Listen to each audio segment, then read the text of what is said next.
I'm so excited today to have a world-renowned hormone expert, as well as one of the first people to get into the functional medicine world years and years ago. So we're just going to do a quick introduction to Dr. Pam Smith, and we'll go from there. Um, Dr. Smith spent the first 20 years of her practice as an emergency room physician in a level 1 trauma center with the Detroit Medical Center. Then she spent 29 years as a functional medicine and personalized medicine specialist. She's an internationally known speaker and author, and she holds a master's degree in public health, as well as a specialization in toxicology, along with a master's degree in metabolic nutritional medicine. Dr. Smith is in a private practice and is the senior partner of the Center for Precision Medicine with offices in Michigan and Florida.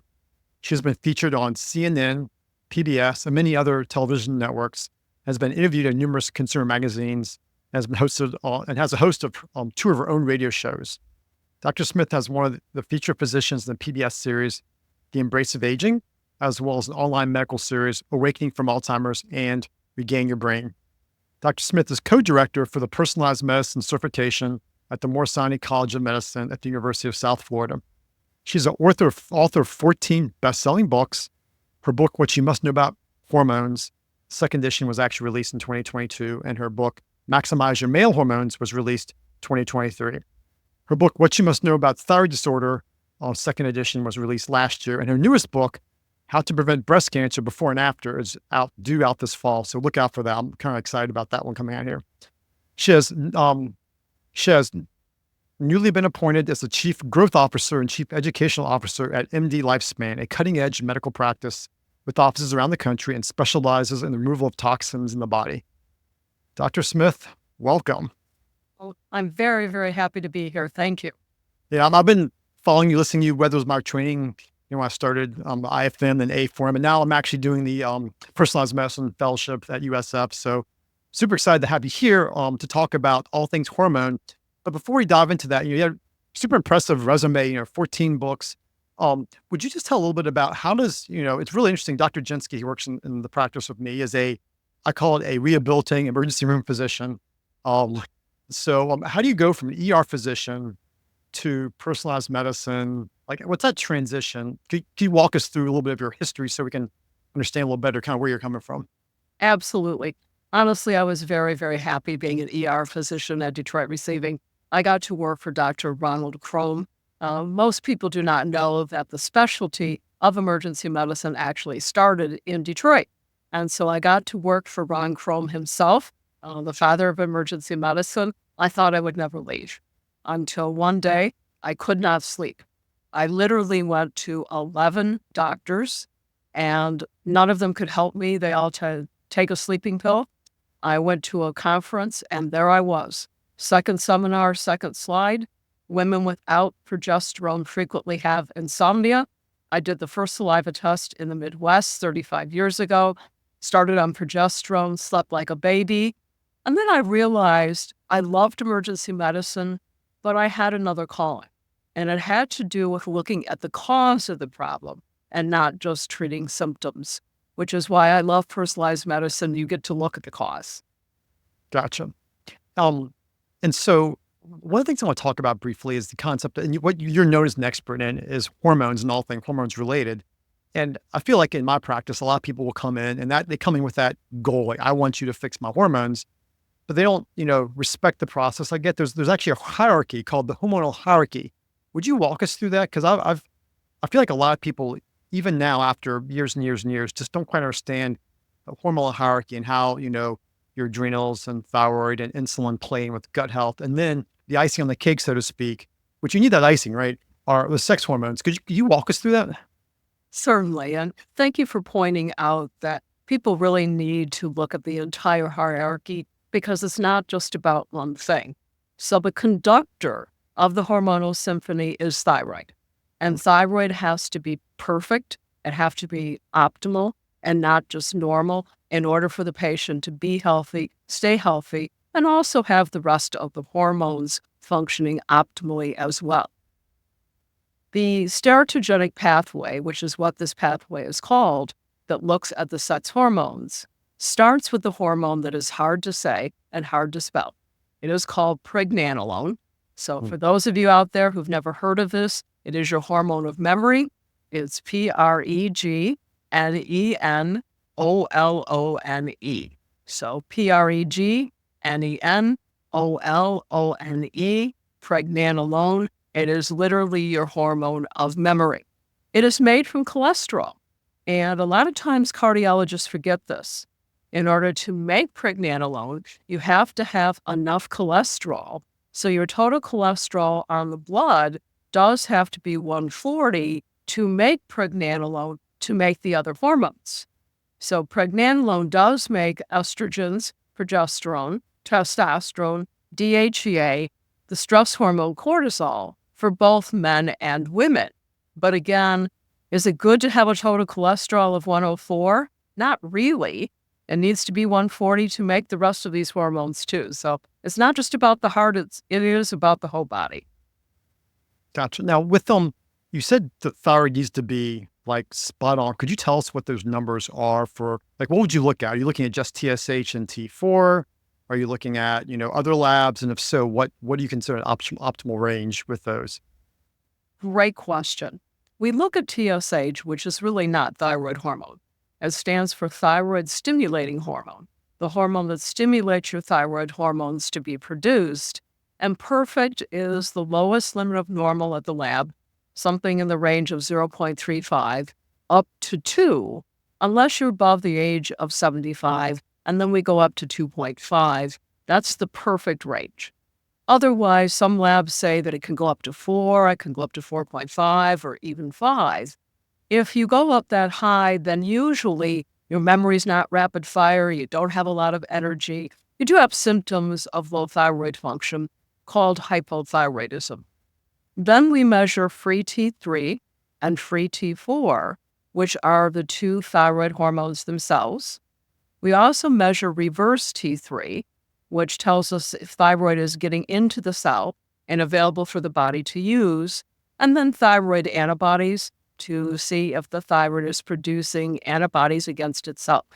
So if you have low thyroid function with antibodies being produced, that would be Hashimoto's. You can have Hashimoto's thyroiditis, meaning autoimmune disease, even if you have normal thyroid function. And then if you have too much thyroid being produced with positive antibodies, that is called Graves' disease. And we even see commercials now on television for Graves' eyes disease, etc. So we are starting to talk more about this in a commonplace world. Now, sometimes I'll see labs when patients come in from the endocrinologist and have a thyroid index, and they'll have these other labs that are not what you mentioned. My understanding, those are labs that we've done back in the day. Actually, I was trained back when I went to medical school from like 96 to 2000. I was trained on those labs, actually. Could you talk about the transition from those labs to what you're talking about? Like, what's the discrepancy there? Well, sometimes we do measure those in thyroid binding globulin, which is how the thyroid is bound, etc. But endocrinology more goes into those when there may be a discrepancy of what is going on with the thyroid itself. And sometimes we have been measuring these other labs, very importantly, with people with long haul COVID. 50% of people who get COVID do get COVID long haul, meaning after 90 days, they may have a residual issue that occurs, and sometimes it's related to the thyroid. Even thyroiditis with inflammation of the thyroid may not be working too well or overproducing positive thyroid antibodies.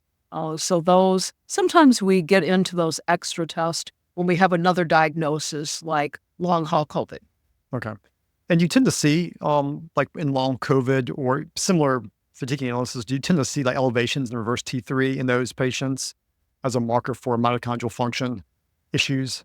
We do. And for those of you who do not know what mitochondrial function is, and you probably do if you listen to this podcast all the time, but mitochondria are the engines of the body, literally meaning the car engines. So the body does function like a car. What happens if you don't have enough nutrients? Then it's like a Mercedes functioning on low octane fuel. It doesn't work very well, breaks down, dies early. Your body does the same thing if it doesn't have fuel. And so the mitochondria are the engines, and there are different nutrients that fuel those engines. And there's different reasons why you may not have enough nutrients. It may be because you exercise every single day, then you might get deplete. It may be because you had a virus. It may be due to the aging process and other things. But when we look at reverse T3, it tells us a lot of times if we need those extra nutrients to help the thyroid work better in the body. Gotcha. Now, with the cortisol, you mentioned, with the cholesterol, you mentioned 140, needing 140 to make pregnenolone. Is there what's the best cholesterol number from your perspective for having your body having optimal steroidogenesis, so the optimal ability to make these hormones? Is there a cholesterol that's ideal for that, or is it just over 140? Over 140, but perfect, honestly, is 140 to 180. But people need to understand that having high cholesterol is not the cause of heart disease. It's inflammation of cholesterol that causes heart disease. And statin drugs working by decreasing inflammation, because inflammation does cause most disease after the age of 42. So it's not evil to have cholesterol. Your cell membranes are made of cholesterol. We just don't want them to be inflamed. But ideally, 140 to 160, 140 to 180. Certainly, I'm 70, so the perfect level for me, per a functional medicine cardiologist, would be 180, not inflamed. Gotcha. So we talked about thyroid, and there's two other hormones, cortisol and insulin, that at the kind of top of the hormonal hierarchy. Could you briefly talk about insulin and cortisol and how they interact with thyroid to affect your overall, these are the hormones without which we die, right? Without cortisol, we die. Without thyroid, we die. Without insulin, we die. How do they interact downstream to affect gut and ultimately to in play with your sex hormones? That's such an excellent question, because it really is all about balance. And I sincerely mean that. Insulin is the hormone that the body produces to regulate blood sugar. But most patients, unless they see a functional or personalized medicine doctor, never have that hormone measured. They measure the blood sugar, and normal blood sugar is 70 to 90. Anything above 90, insulin is probably not working effectively in the body. They have hemoglobin A1C measured, which is your blood sugar over 90 days, but they never have the actual hormone insulin measured. Perfect is 6. Too little or too much, then insulin is not working effectively in the body, which can lead to insulin resistance, and it can lead to diabetes. Thyroid is still the conductor of the hormonal symphony. That includes how insulin works in the body and whether you regulate blood sugar well or not. But it's very much also related to cortisol, the stress hormone. I mean, who isn't stressed in today's world? Everybody is stressed, but you have to be able to mitigate that and really balance it in the body. And we measure cortisol, the stress hormone, by saliva testing. And it's always best to get what we call a 4-point cortisol, 8 in the morning, 12 noon, 4 p.m., 10 to 11 p.m. You really do have to have cortisol to live. If you don't have cortisol, you die in a week. So your body will preferentially make that hormone above all the other hormones. So you can be 24 and have brain fog, because your body will take pregnenolone, that hormone of memory, make cortisol, deplete itself of pregnenolone, and then you won't have rapid fire memory no matter what age you are due to stress. So cortisol needs to be dead center of normal. When you're first stressed, cortisol elevates and you make too much. When you've been stressed for a long time, you make too little, but then cholesterol, blood sugar, blood pressure start rising. You put on weight, your thyroid doesn't work as well, insulin doesn't work as well, you feel overwhelmed. A lot of things can happen in the body, and that happens in both men and women. I honestly discuss all of this in my book, What You Must Know About Women's Hormones, the second edition. And for men, of course, we can't leave them out. If we fix her hormones, we have to fix his. Yeah. So maximize your male hormones. Yeah. For men, you notice it's a lot thinner. My publisher did convince me that men would probably not read a 450-page book on hormones, but it's just as important for men to have normal hormones as well, whether it's their sex hormones, pregnenolone, melatonin for sleeping and the immune system, cortisol, insulin, they're all just as important. Now, one thing I was thinking about as you're talking, some of my patients have actually been coming to me. I think this is actually coming to the public consciousness, a cortisol response, morning cortisol response. Could you talk about that briefly? Because that's also a marker for resilience, like how much cortisol pops up in the morning when they wake up. Could you talk about that response and how that plays into resiliency? Absolutely. Cortisol is supposed to be higher in the morning. And so you can measure the cortisol response. It's very much predicated on how you slept. If Cool. you do not sleep well, that cortisol will not be higher in the morning than it is the rest of the day. And if you go into REM sleep immediately and you sleep for 6.5 to 7 hours in REM, even if you're stressed, when you wake up in the morning, cortisol almost always is normal, and then insulin is normal as well. All of those hormones really are tied together. So it really is about managing stress to have that normal response curve we get with cortisol being higher. And you mentioned melatonin, and something else that I think that people don't think about is oxytocin as well. These are like less well-known, more obscure hormones that kind of interact. Could you talk about briefly about melatonin and oxytocin and what are these and how to look at them and how they affect your health? I think everybody has heard about melatonin in relationship to sleep, but it's also very much part of our immune system. In fact, we even use some hormones like melatonin to treat things like breast cancer. Great studies because it's an immune modulator, it regulates the immune system. Wonderful studies on big doses of melatonin for stage 4 breast cancer and then stage 3, stage 2, and stage 1. We use huge doses of melatonin to treat COVID, that's severe and long haul COVID, to really help to regulate the immune system. Melatonin is best measured also by saliva at 8 in the morning, 5 p.m., and 3 a.m. with the lights off. So it's not just about sleep. Melatonin does change with age, so you want it to be perfect for your immune system as well as sleeping. When it comes to looking at oxytocin, it is the hormone that most people think about. It's very important for the mother and child to have an attachment. It's also a cuddling hormone, and it's regulated by thyroid just like the rest of the hormones are. We are discovering that toxins and endocrine disruptors, hormones that are changed by toxins in the environment, are becoming a big issue with all these hormones we discussed today, whether it's oxytocin or melatonin or thyroid, estrogen, progesterone, etc. Yeah. And that was something I was going to bring up later on, but since you kind of mentioned it, the idea of chemicals as hormones, these things, neuroendocrine disruptors. I think a lot of people it's now coming to public consciousness. I feel like in the last month or two where people it's actually in the mainstream news now where there's plastics and phthalates and benzenes and PAHs and all these acronyms getting thrown around, but ultimately just chemicals in our environment. Could you talk briefly about, how those can affect hormones, particularly in young women? And we're seeing this crazy, I think what I read a while ago in the mid-1800s, the average age of starting a cycle for a young lady was 16. And now in certain age groups, it's 9.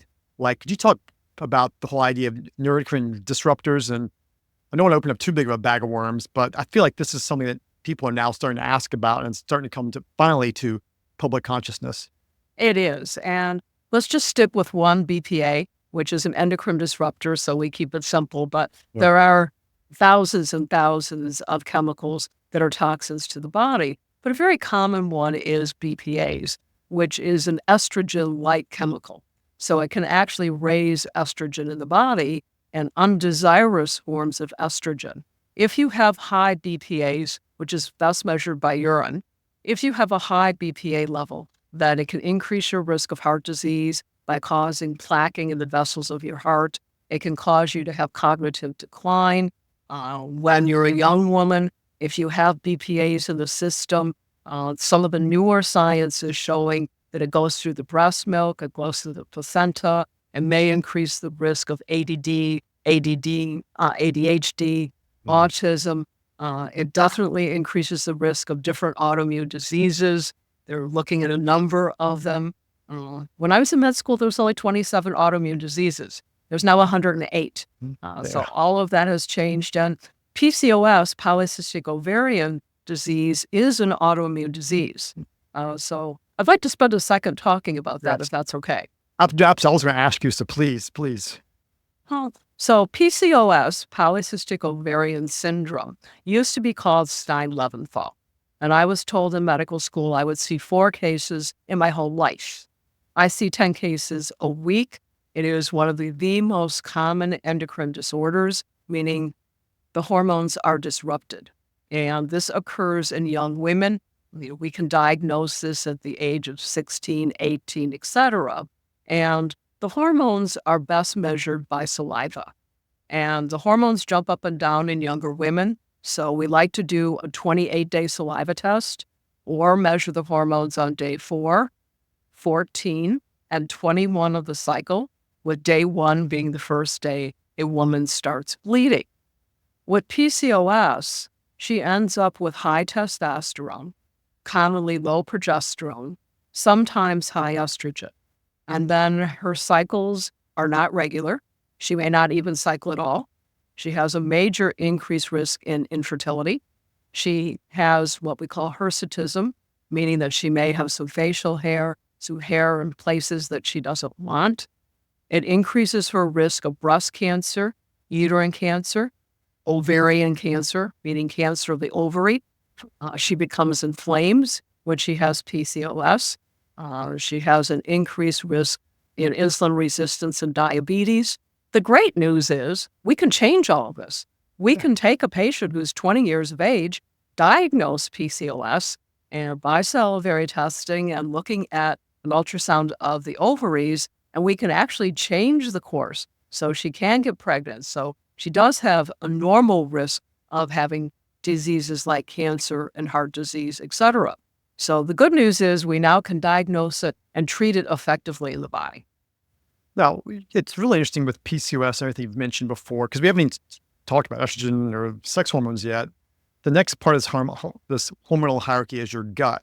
And I actually did not realize you were doing stuff with MD Lifespan with the whole detoxification stuff. And I think it's a nice transition to go to the gut, which is a big detoxification organ. Could you go into some of those nuances of gut health, detoxification in regards to hormones? Because I think a lot of people don't realize how important the gut is for hormonal health.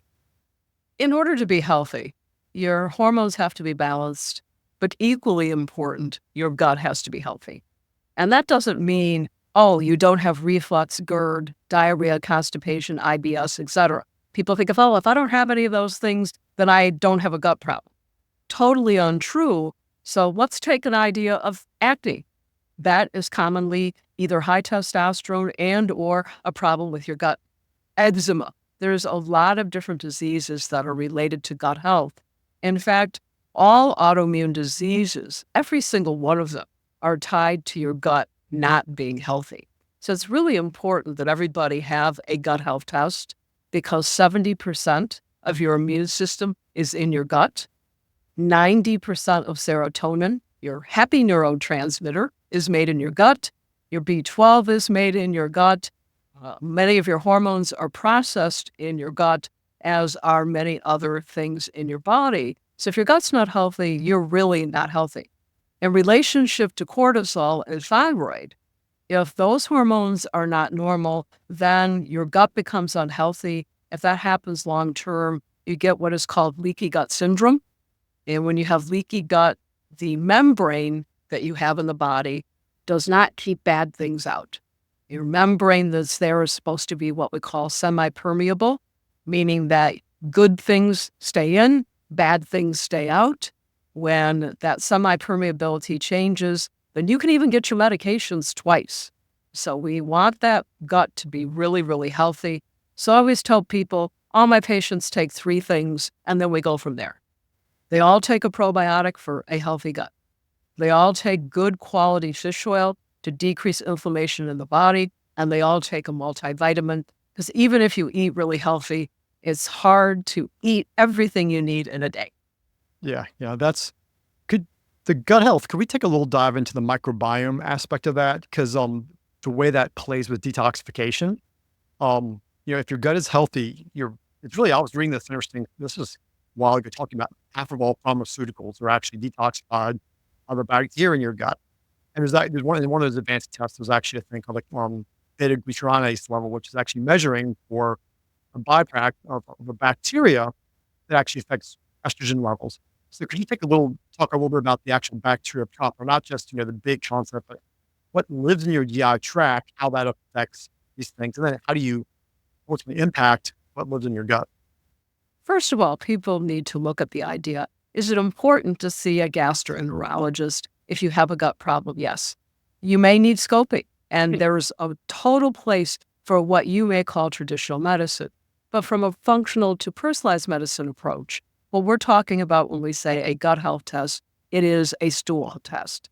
And yes, we're looking for parasites, but we're also looking for good diversity in the gut, meaning alpha diversity, beta diversity, so you have the right kind of bacteria.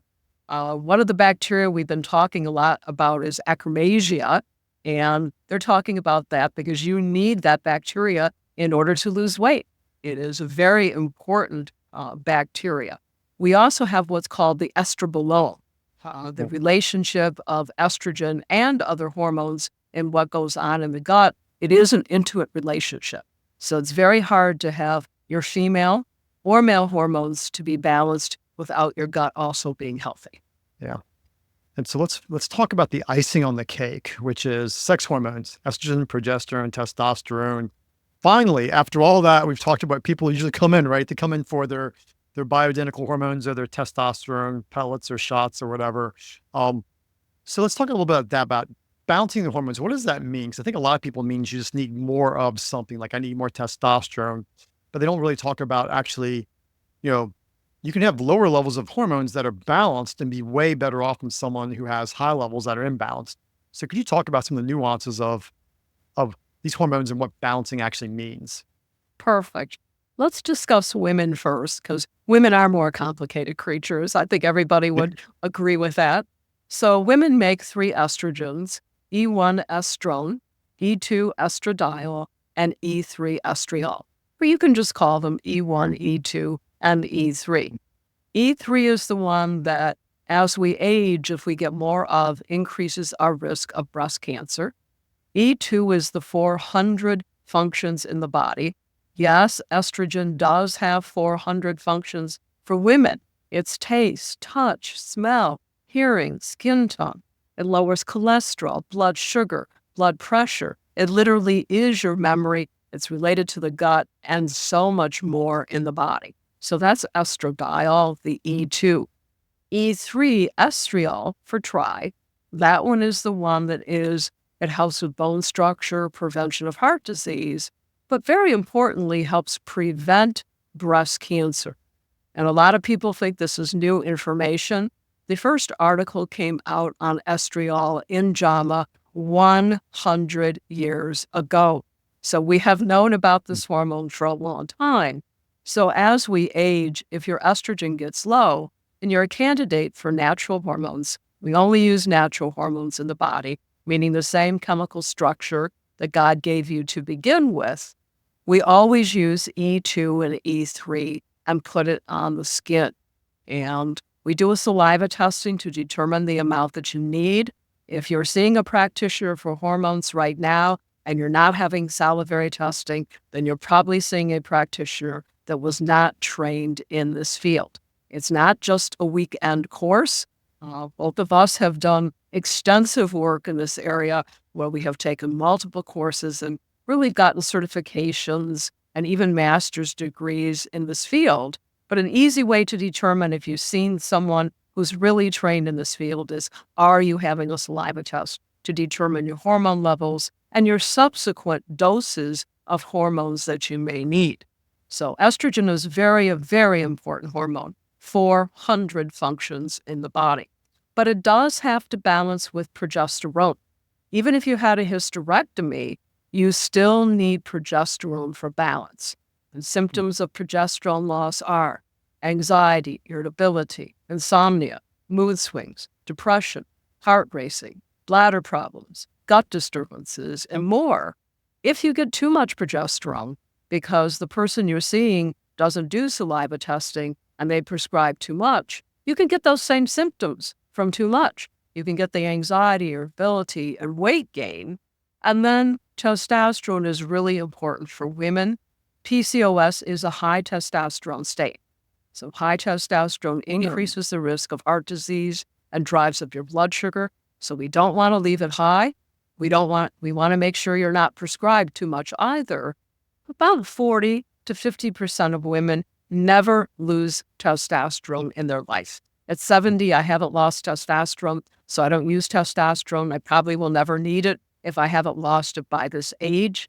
So it's a great hormone. It's, yes, your bone strength. It is your bone structure. It's sexual interest. It's self-confidence. It's a lot of different things in the body, but too much is bad. Too little is bad. We want a dead center on that saliva test, like we like the estrogen and the progesterone. So yes, with estrogen, if you have too much, you can get breast cancer. If you have too much, you can get breast tenderness. So the balance of all these hormones are key. And those hormones are all made in the ovaries. It does balance with DHEA and cortisol made in the adrenal glands, the glands that sit above the kidneys. But that balance is even more important because DHEA makes estrogen and testosterone. So there's an interplay between all of these hormones. DHEA is related to stress, but it's also related to the aging process. So as we age, DHEA does go down. In the case of anybody's wondering, yes, a woman's skin and everything else is very much related to what happens with her hormones. Take the ones that the person needs. At 70, my estrogen is low, and even though I have breast cancer on both sides of my family, am I afraid to use bioidentical hormones? No, because we use physiological doses, the amount that is personalized for you. Do I use progesterone for balance? I do.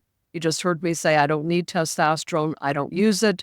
Do I use DHEA? I do. I use a special form called keto DHEA, and we use that form for women who have normal or high testosterone, or if they're acne prone, because it doesn't make a lot of testosterone.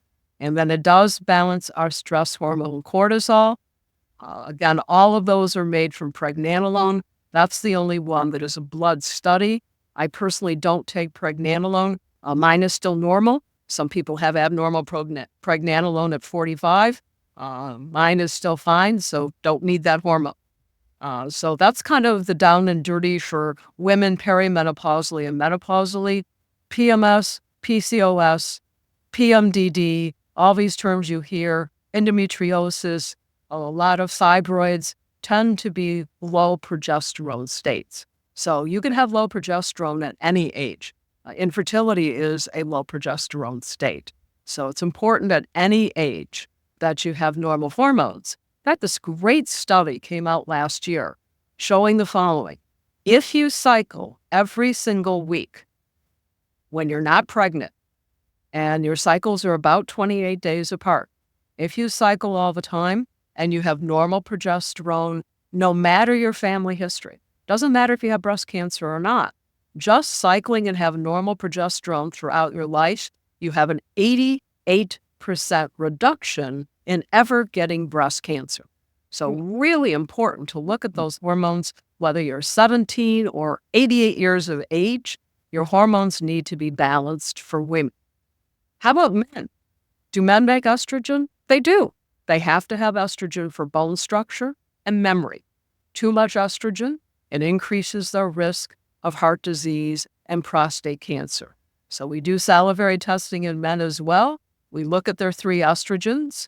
We look at progesterone, which is important for their myelination and nerve endings. Of course, testosterone for sexual interest. It builds their muscle mass, lowers cholesterol, blood sugar, blood pressure. DHEA and cortisol and pregnenolone do the same thing in men. So do we look at all these hormones in males as well? Absolutely. So you mentioned a couple things about estrogen and breast cancer. And so that's another thing I feel like finally is coming to public consciousness. You know, the Women's Health Initiative back in 2000 came out and it went from a sea change of, oh my gosh, everybody needs hormones to we cut them all off for maybe 20 years. And now we're kind of realizing, wait a second, I was reading this interesting study. It was really interesting. If you were on estradiol when you were diagnosed with breast cancer, you actually had a better outcome than if you weren't on it. So could you, I want to say, dispel some myths, maybe help us understand what happened in 2000? How do we get it wrong, I guess, maybe also maybe explain that, 'cause I don't think a lot of people understand the snafu that happened that's resulted in 24 years basically of probably under treating a lot of women. And now I feel like it's just starting to come again to the public conscious. It is. And part of that, honestly, is because the science is here. When I wrote my first book in 2003 called HRTB Answers, it was only 74 pages because that's all we knew about women's hormones. When I wrote the first edition of this book, it was half the size in 2010. It was half that size with the references because that's all we knew. This is the current edition. The references aren't in here because there's so much science. The references are online. They don't even fit in the book. So part of it is the science is really now here. And part of that is predicated by people measuring hormones incorrectly. So just to be clear, if the hormone is put on the skin, and for women, estrogen and testosterone are all on the skin. For men, we do use the skin now as a preferential mode of application. If they're put on the skin, they do not show up in the blood.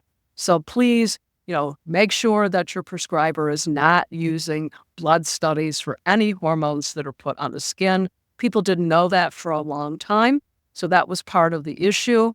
Salivary testing is the way to go, and there's a new group out there now talking about urine testing.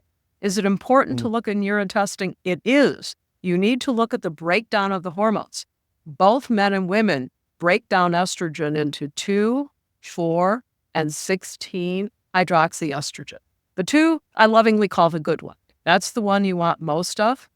The 16, you need a little bit of for bone structure for both men and women. Too much increases the risk of prostate cancer. And then 4-hydroxy. That's the really bad one. If you break down into that one, there's an increase in breast cancer and an increase in prostate cancer. You probably guessed with my family history, breast cancer on both sides. When I looked at my estrogen breakdown 35 years ago, I broke down into the 4-hydroxy. The great news is we can fix everybody. Everybody can have perfect estrogen metabolization, otherwise known as breakdown. So we can do that for both men and women. The Women's Health Initiative trial didn't look at saliva testing. They didn't look at 3 estrogens. They didn't look at estrogen metabolization. The science is really now here. So I'm not sure they got it wrong as much as the science wasn't here until now. Yeah. It's really kind of interesting, some of the labs you were mentioning, salivary versus urine versus blood.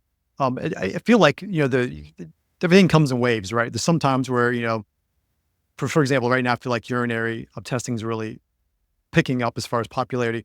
What's the purpose of urine? You mentioned the metabolites. What else can you find in urine for hormones? Are there other things like urinary cortisol or even toxic products? What would be the big reason to do urine, or is there not one over saliva or blood? Well, when we do the 2, 4, and 16 hydroxy, that's a first morning urine. There is a 24-hour urine which looks at the breakdown of all of these hormones. So, for example, pregnenolone or progesterone breaks down into oligopregnanolone. So we sometimes need to know those breakdown products of all of the different hormones in the body. And again, that is a 24-hour urine, but it's a breakdown product. So we don't dose off of urine. And I know some people are doing that, but then you're not dosing off of the actual measurement of the hormone. So there was an article that came out in Menopause Medical Journal in November, and it suggested you dose off of urine. I actually wrote the rebuttal to that article. So that came out in April of this year. And what the rebuttal showed is that if you do urine testing, the amount of estrogen that it takes to even show up in the urine is so high, that amount actually causes heart disease, according to a 2019 study, instead of estrogen preventing heart disease. Because there's hundreds of articles showing that estrogen lowers cholesterol, it decreases plaquing, It decreases the overall risk of heart disease by 20 to 30%. I mean, it's a calcium channel blocker. All these words that you hear of medicines, it's a calcium channel blocker. All these things estrogen does, but you can't dose off of urine because it's a breakdown product. And so that article in Menopause that came out last year in November has now been refuted because that's not where the science is. Important to do urine testing and looking at breakdown products, but not to dose off of urine. So maybe the summary is you kind of sort of have to do it all. Like you need blood for pregnenolone, for sex hormone binding globulin, for LH and FSH, which I actually want to ask a couple of questions about that. You need saliva for the best for cortisol. You need it for your estrogen, and then you need urine for metabolites. So it's kind of like almost you need them all at different times. I wish there was a test that did them all, to be honest with you. It's one thing that did them all, and you have that snapshot. But unfortunately, I don't know that test, and so you have to kind of stagger it a little bit. Look, and sometimes I think it's important to stagger it. And the reason for that is twofold. Number one, if you try doing everything at once, the body gets confused. And number two, honestly, the patient gets confused. So we do like to separate them out when we look at these different categories so that we can have a better balance. I didn't mention vitamin D, but it is a blood study, and vitamin D is literally a pro-hormone. Yeah. So it's just as important as these other hormones are. Perfect vitamin D for most people. There's a few exceptions that your doctor or other healthcare provider will know about. But for most people, vitamin D needs to be 55 to 80 to help prevent breast and prostate cancer. And that's from many people's studies, from Vasquez to Grant to Garland, going back 50 years. Gotcha. Now, with luteinizing hormone, LH, I heard a lecturer talking about this at the annual conference I went to in Vegas. I try to go to it most years this past year for A4M. And they talked about luteinizing hormone when you dose hormones, getting the luteinizing hormone less than like in the 20 to 30 range to maximize hippocampal size. Could you talk about that? Was I mishearing that? Or could you talk a little bit about those numbers and how estrogen can impact basic memory? Hippocampus is where your memory sits. Well, and that's a very interesting study. It would be interesting to look at further studies on that. Usually we measure FSH and LH to look at whether a patient is menopausal or not, or for men, andropausal or not, meaning they have gone into what we call male menopause. And that's probably where the science is now. They are looking at FSH and LH for other things, but if you really want to look at the current science, what is really new this year is we are now able to, the first time in history, to actually be able to get rid of toxins that are phytoestrogens and estrogen disruptors in the body. And that will become a bigger part of healthcare as we go forward. Even for women, when they have a planned pregnancy, you want to get rid of the toxins before you have kids. And then when we look at the idea of prevention and treatment of memory loss, heart disease, autoimmune diseases, and much, much more, including gut health, it is going to become more about toxins. And that reason is inflammation. So estrogen, progesterone, testosterone, DHEA, cortisol, pregnenolone, and melatonin are all anti-inflammatory. Toxins are inflammatory. When we get rid of those phytoestrogens, you even lose weight because your body becomes less inflamed. When you're overweight, you're inflamed by definition. So a lot more to come in all of this. Yeah. So this is the anecdotal story for myself. I think like this is one of the reasons why you have to do things personalized for patients. I had a patient who traveled a lot from Boston to Texas, and he used a topical testosterone. And when he was in Texas, he biked a lot. And when he was in Texas, his testosterone levels always plummeted and he felt horrible. And when he was in Boston, he always felt amazing. And what I figured out was one climate was dry, he was absorbing more of the testosterone. One climate, he was sweating a lot, and it was humid, and he was sweating it off. And so that was something that I clinically kind of figured out with him, and we changed his doses eventually based on where he was traveling. But, there's so many nuances to it. Just to have like a algorithm just doesn't quite work in my experience. It does not, and I would totally agree with you. It is about a personalized approach. In our offices, we have 5 in Michigan and 1 in Florida. There's no patient, male or female, that gets the same dosage. It is very much a personalized approach. In fact, when you look at testosterone in men, it varies by season.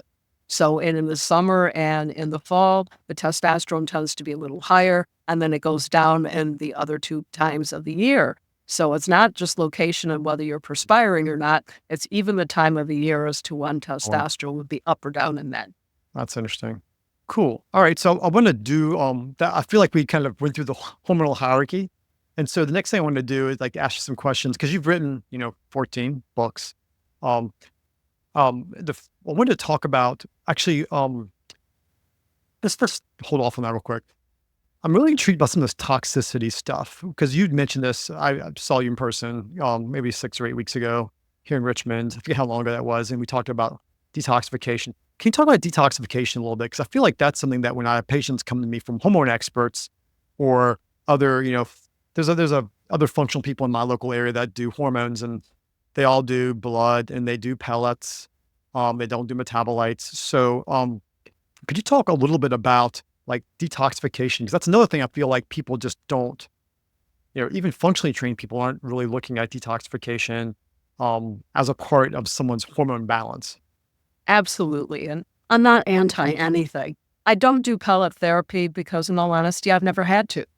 There's no one that you cannot get hormones into without doing a pellet. Being a longevity doctor, I do a lot of aesthetics. I'm kind of anti causing a scar. When you put a pellet in, it does cause a scar. It also causes fibrosis, so you kind of get a Mm. lump. If you've given too much to the patient, you can't take it back. Yeah. So sometimes, plus pellets are very, very expensive, and most people overdose when they give a Yeah. pellet. So pellet therapy can be difficult. The hardest patient I see is 2 kinds of patients: someone with chronic Lyme and somebody who's been overdosed by a practitioner who is really not good at giving hormones. In fact, a patient came to me from an attorney who was age 41, great lady. She had no high cholesterol, no heart disease in her family, no high blood pressure, nothing. And she had had 3 heart attacks from having testosterone pellets that were overdosed. Ooh. So just to be clear, I'm not anti-pellet. I'm just anti-overdosing a patient. Don't need to give a pellet because they make special bases that you can put testosterone in just for testosterone. So you can get it right into the body very, very easily without having a pellet. When we go to looking at hormones being too high, either because you're producing too much or you were given too much hormone, male or female, there are 3 phases of detoxification. Phase 1 and phase 2 are in the liver. So the liver has to function perfectly. If it's not, we can help get those hormones out of the body by doing a group of nutrients that are commonly powdered, and you drink it, and it helps the body go through both phases. That's about 75% of hormones are cleared through that way. The other 25 or so are cleared through the gut. And so we may have to do what we call phase 3 detoxification and do a gut health test, a stool test, and fix that part of the body as well. Do you ever do, 'cause I tend to love saunas. There's really interesting studies looking at sauna therapy and how that improves detoxification. The textbook for environmental medicine, actually, Dr. Walter Krinian's work, actually, really, he had a nice little section in there about how they used to do like sauna for like 6 hours a day. It was crazy, but you could talk about basic, which is to me just it's sweating. No one sweats anymore. Breath work, breathing, hydration with depending on what you look at, kidneys being a part of that phase 3 detox with some of the stuff they do. Could you talk about some of those like second tier things again that I don't think we talk a whole lot about sauna, sweating, kidney stuff, breath work as a part of a detoxification regimen for hormones? It is. It's really important. Even we can start with air in your house and whether you have purified air or not. We can talk about water purification. And you really do need to have very, very, very pure water. Otherwise, it can have lead, mercury, etc. in it, going all the way to liver detox, etc. Dr. Krinian was one of my best friends. Unfortunately, the world lost him at the age of 65, way too early. A brilliant naturopath, really looking at detoxification of his area of expertise. I wish we still had Walter here to help people. And I wish he were here to see the new research that is coming forth now with the ability to get rid of toxins. We've always thought that sauna was a great idea, always, because you are able to get rid of BPAs and Teflon and some of the other things through sweating. But that's only about 5 to 7%. With the new studies, we're able to get rid of about 95% in most patients. But do I have a sauna at my house? I do. Do I recommend men's sauna for my patients, for both male and female? I do. We have infrared sauna in our office. It is an important aspect of being healthy. Gotcha. And you mentioned the testosterone base. Was that Versa base that you're referring to, or was it a different base to improve the testosterone absorption? That's a great question. Most of the hormones we put in what's called Versa base. And if you want it to be a 90-day prescription, in most states, that would be Versa base anhydrous, meaning it has a water base to it. There is a special base called Atrevis, Atrevis, and that's for testosterone only. And so if you can't get testosterone into the patient, then you can change bases. It works very well. There's other kinds of bases. There's Zematop. Zematop is a great base for people with really sensitive skin.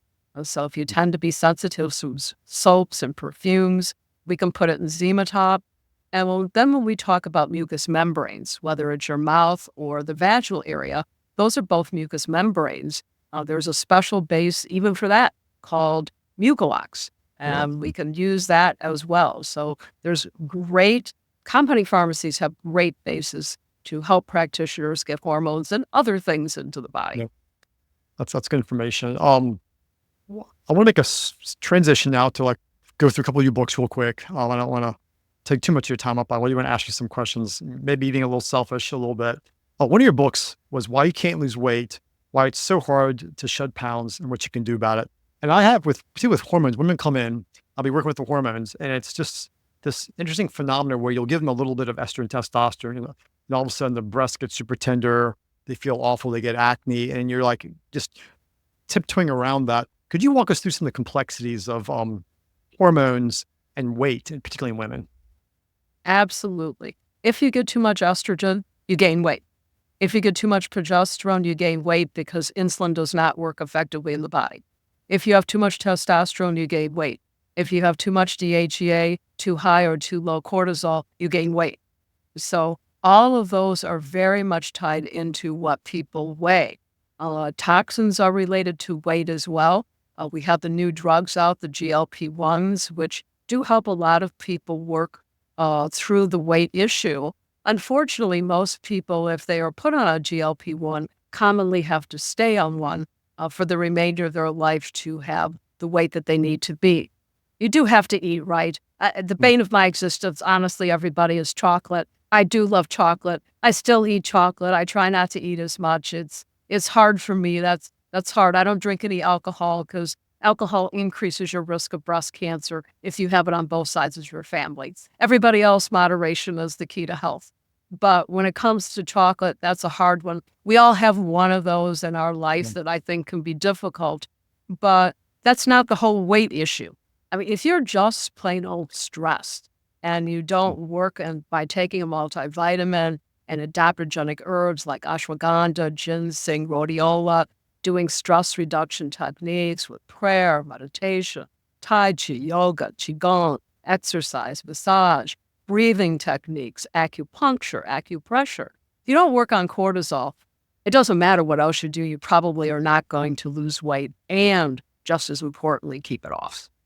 Yeah, I feel like recently I feel like everything goes in cycles, right? There's, like in the emergency room, there's a season for appendicitis, a season for gallbladder issues, and you have these seasons. I feel like I'm in a season right now where I'm having some issue with weight loss and some lifting operations. And I'm kind of getting to the root cause, and I'm finding trauma. I'm finding they have some significant life trauma stressor. Is that legit? And how do you kind of work on those patients if you feel like a trauma, past trauma, or an ongoing trauma is a part of their weight loss hormone issue? It is PTSD or trauma, post-traumatic stress disorder, comes by many names and really different ways. It's very, very, very difficult to work through. And we all have those in our life. Some are more severe than others. And from my personal experience and 46 years of practice, honestly, a patient is not healthy until they're three things. They're physically healthy, emotionally healthy, and spiritually healthy, whatever that may mean to them. And I find in today's world that a lot of people forget about the spiritual part. That people do need to have a spiritual component to their life in order to reduce stress and really help work through those bad things that can occur. If you sit down and talk to somebody, there isn't anybody that hasn't had a major stress in their life. They're just different for everybody. It's like really that sense of meaning and purpose and value can make you more resilient to whatever stressors are kind of going on in your life. Is that a way to kind of say it? It does. And really helping others. And when you help someone else, I mean, this hurricane that has occurred, so many people have helped others. They've jumped into the water. They've gone out and they have taken and helped get rid of the debris, and they're helping put back in windows in people's houses and doing all those things. Believe it or not, if you measured cortisol right then and there, that patient's cortisol will commonly go to normal because just the act of helping someone is so key and people not being stressed. Yeah, and so find purpose, value, meaning giving back, I guess, is a more maybe common parlance where we say giving back to your family, your friends, your culture, your society, your place of worship, whatever that might be for you. It is, because people sometimes forget. We have unfortunately become a more selfish society. It's never about you. It is about everybody else and how you can help them. You think it's all about you, then you've missed the boat in life. And will your stress hormone be normal? Probably not. Yeah. I think it's a great way to end our conversation. All these high-level science and gut health, but realizing ultimately purpose and value, meaning stress, which plays very keenly into stress reduction, is really one of the foundations of functional medicine. If you have that sense of purpose and value, meaning whether it's family, friends, your place of worship, your belief system, whatever your belief in God, whatever that might be for you, if you have that, that can give you a lot of resilience so that when stressors come, they have less impact on you, and ultimately that impacts your entire health. It's literally one of the foundations of functional medicine. It absolutely is. It's a key component for everyone. And honestly, I do want to also say this. Everybody deserves a personalized approach to healthcare. The science is now here to have everybody involved in this kind of approach. And I do hope over time that insurance does cover more of this kind of medicine, more of this kind of testing, because all of us deserve to be healthy and stay healthy. Absolutely. Well said. Well said. Dr. Smith, I want to respect your time. Thank you so much for sharing and being generous with your time to come talk to us today about hormones. I feel like we've hit like almost a little bit of everything, and ended up very well. If people want to know more about you, what you do, your books, your four things, how can they where and how can they find more about you? Actually, probably the easiest way, you can always go to my website and it's exactly what you would expect it to be. Okay. So no surprises there. And I really do encourage you. My books are on Kindle, and I kept them all paperback after I wrote the first couple so that it was very affordable for everybody. So this is the one on male hormones. There's a thyroid one. This is the one on female hormones. And they're written in a really, really easy style for everybody to understand. They're not designed to be a literary work. I did major in English in college. My English teachers would probably kill me. They really were designed to help people to be healthy and stay healthy. Maybe that's part of your ER background. Get right to the point. You don't have time to dilly-daddle around. So I really appreciate this interview today and being able to be on this podcast. You have a fabulous podcast. You've helped so many people, and I consider it an extreme privilege to be part of this. I'll go. Thank you so very much, and thank you for those kind words, and we will see you later. Have a great day.